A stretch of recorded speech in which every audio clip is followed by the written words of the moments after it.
so you can get it that also. So the third one is printing and curing. This is a big thing. This is a great thing we people misunderstand and misuse.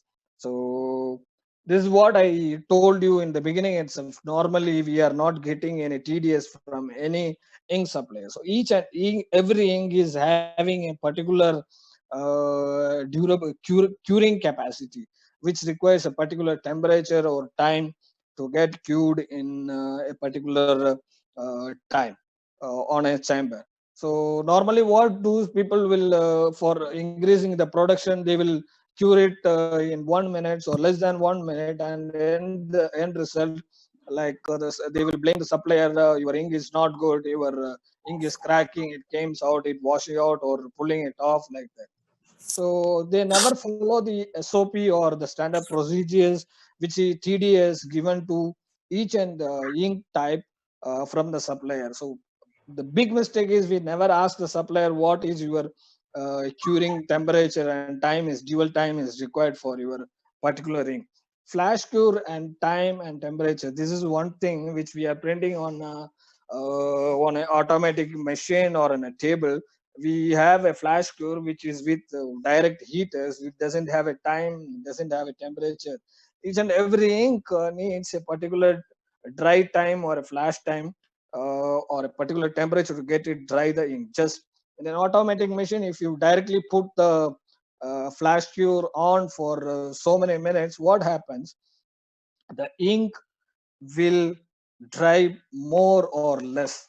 So in curing, it can burn the ink or it will not get dried properly. We all know what is bonding. So the chemical bonding is when it goes into the heat chamber, all the bonding or the atoms or bonds comes together and it catches each other. So if you have flashed or cured in the machine itself in a high cure, high temperature, there is a debonding happening in the machine itself. So you have to maintain a flash cure which is having time and temperature which is mentioned on the machine. So which will help you to print without any sticking or without any drying on the machine. So you can print easily without any problem while in the production. So the other thing is space between print heads and flashes. So most of the people to print more number of colors with less number of heads, they do this thing. They will not give a uh, gaps between print heads and the next flashing heads.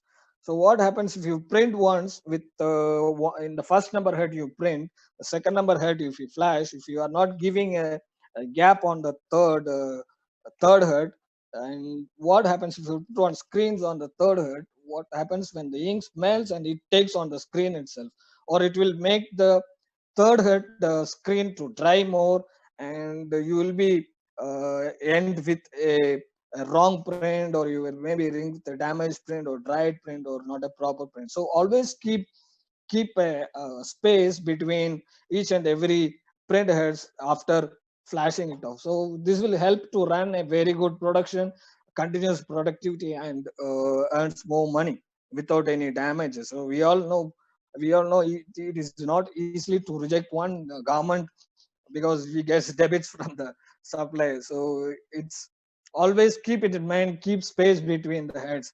Other one technique is using of humidifier. This is very simple thing. We in India, it's the humidity is not stable in everywhere, so you can use a humidifier. It's a small device which produces fumes of water, which can be put it into the screen with a pipe, so your colors will not get dry, or it will keep the viscosity each and every time you print in a particular stable level. So that can be helped to get the inks in a proper way to print it.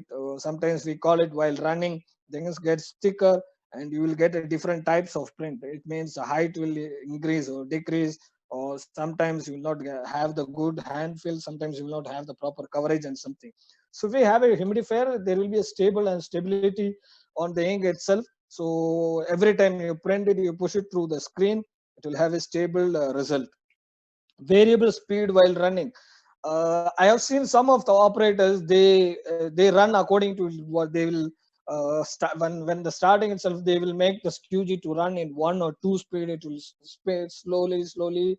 After that, they will make it into full speed, which gives like that. If you are running your car's capacity is to run 20 kilometers per hour, you are running in 20 kilometers, as a sudden you take it to the 100 kilometers, what happens? You will end with an accident. So the same thing, you don't want to do that.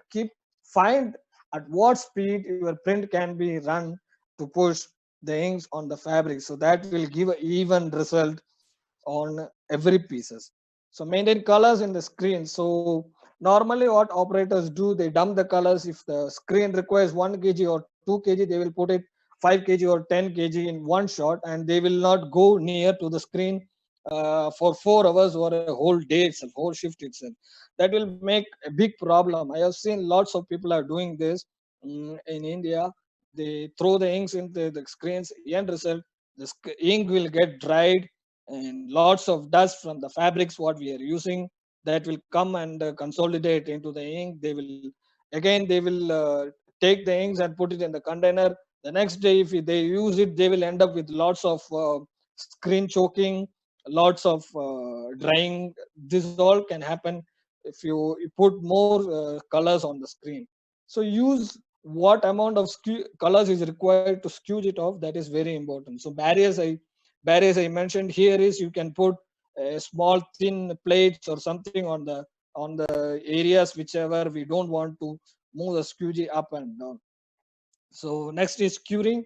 Curing temperature based on TDS. You ask your ink supplier what curing temperature should be there and what time. Normally, we all need around 3 minutes for a water basing, but people used to cure it with 180 or 200 temperature with 1 minute or less than 1 minute. What happens here? There is a small example over there. If you want to cook rice in a cooker, instead of that particular rice requires maybe three whistle or two whistle.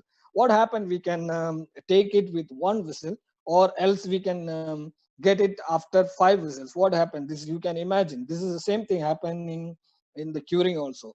So check with the ink supplier what temperature, what and what time it is required for particular inks to be cured or after printing. So time, yes, this I have mentioned, might be, it depends on the ink what we are using it. And length of the chamber. Be careful on the length of the chamber. Some people thinks we can print and cure. They will print like this. They will make the curing machine 200-degree temperature, and they will make it into dry within less than 30 seconds or 40 seconds. What happens? This will not access, or this is not allowed to get the inks to get purely cured or dried inside the ink. So it gets only on the surface. After sometimes it can peel off, it can crack, or it can, the durability will be very less. It can come off. So like that. So again, about the chamber, I prefer always gas chamber instead of getting a, heating chamber with heaters. So what happens with the heaters? It can burn the fabric. It can fluctuate because there is a property in the heaters which is a cut off and cut on. So temperature will be high and low. You don't know when it has cut off up after a particular temperature, or we don't know after when it has been cut on. So in a gas chamber, the gas is burning in a particular chamber, and hot air is blowed on the top or from the under side of the dryer. So this can help us to cure both sides of the print, from the inside outside and from the bottom side on the top side also. So it gives even air, hot air, so it can cured and dried everything. Another point is calibration. Do calibration of your dryer every 6 months. It is, there are two types of calibration. One is 6 months calibration, which you can find it, your chamber is from end, from beginning to end, it is, everything is okay. The other thing, do a strip calibration. Your dryer is working on a particular temperature in every hour, because of there are lots of different room temperature, different voltage fluctuation.